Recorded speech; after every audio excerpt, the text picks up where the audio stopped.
After you installed SQL Server, you will have to download the respective JDBC drivers. So there are two ways. Either you can download the Microsoft SQL JDBC driver, which you can directly get it from Microsoft website. So this is one place you can download the latest driver. The other way is to download the JTTS 131 jar file download. Either you can do it from java2s.com or Maven repository. You can choose one of those and have those files downloaded. After you unzip the driver file, you should be able to find a folder like this, and under that you will have a JTDS 131 executable jar, and this is one file. This is a very important one. And the second one is in order to make Windows Auth to work, you will have another file here under x64. You will have an SSO, and this is the file which will be useful in order to make a Windows authentication. SQL Server Management Studio, and as you can see, I have already installed and I'm connected to the SQL Express. And here are the databases. I created some sample database, and I have few tables to experiment with. Alright, so as soon as you install, you will have the service running from the Windows services. So that is the first step. And if you are installing it on a Windows server, make sure you have your firewall rule set for the inbound rule for the port 1433. Make sure a SQL Server uses 1433 port. That port should be allowed for all inbound connections. So that is the trick number one. And the second trick is that we'll have a SQL Server configuration manager. Go to this setting. So under this setting, you should be able to check this one, SQL Server network configuration. Go to the protocols for SQL Server. By default, this TCP IP will be disabled. Just go ahead and right click and enable this TCP IP connections. And once it is enabled, go to properties, and under IP addresses you should be filling out 1433 port um, for this IP all. So the IP all TCP port should have 1433, and it doesn't matter on the dynamic port. You don't change anything on the dynamic port. Alright, so the first tip is to set the Windows firewall rule, and second thing is you come to the SQL Server configuration manager.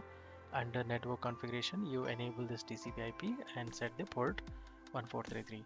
And additionally, if you have any antivirus or any other firewalls, make sure you unblock SQL Server connections.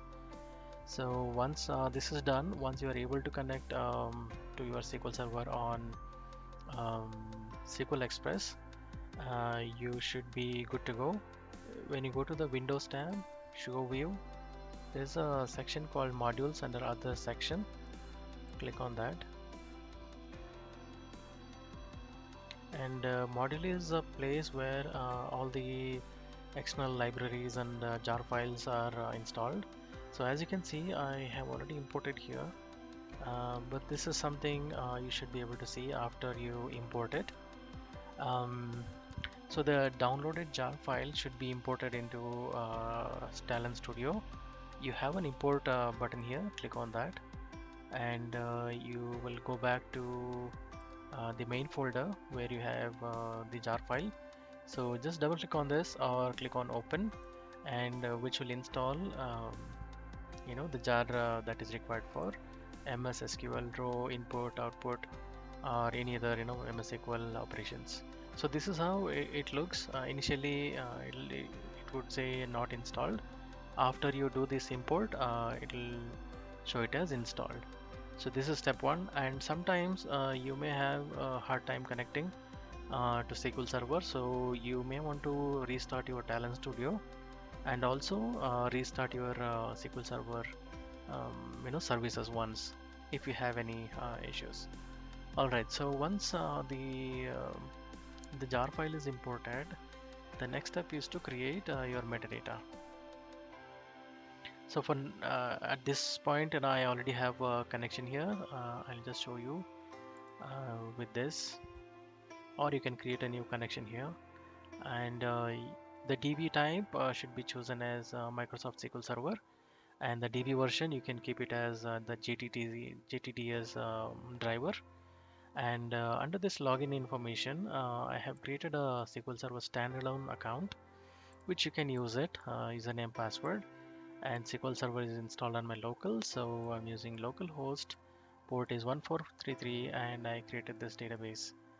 And under the additional parameter, you make sure you set this instance equal to SQL Express. This is very important. Otherwise, you will not have any luck connecting to the SQL Server. Now I'll go ahead and click on test connection and see if you're able to connect to SQL Server. Alright, as you can see, the SQL Server connection is successful. And now the Windows authentication would not work. As you can see, these are SQL standard accounts. So it requires always a hard-coded username and password. You can avoid using standalone account with the Windows authentication. So for that, what you'll have to do is we'll cancel this, or we'll just hit finish, and we'll come back and update this connection to test the Windows authentication. Alright, I'll take you back to the folder. So this is where you had the driver file extracted. So under 64 you will have this NTD this library file. You'll have to copy this and go to your Java folder. So in my case it's 64-bit, so it will be under program files, Java, and the latest JDK what I have is JDK 1.8.0.261. Under bin, you will have to drop that file here. As you can see, I have already placed this file. So this is where it is useful for setting up the Windows based authentication. Alright, so once this is done, once the file is copied, all you have to do is restart your SQL Server instance. And once that restart is done, you can log back into Talend Studio. And now we'll go back to the same metadata. I'll click next, and now it uses the hard-coded username password. I'm going to remove it for now, and let's see if the Windows authentication works here. Alright, so it works fine. Now there's no need to provide hard-coded values, but everything is Windows auth. So this is one of the best practice to use Windows based service accounts for all SQL Server connections. Alright, that's all for now. Once this connection is established, all you do is go ahead and create your job, and you can also do an import of all the tables here. All you can do is retrieve schema, and I just want to import all the table.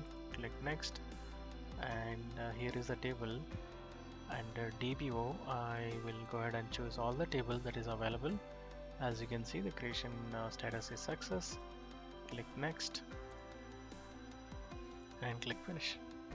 Now you're able to see all the tables imported in this connection.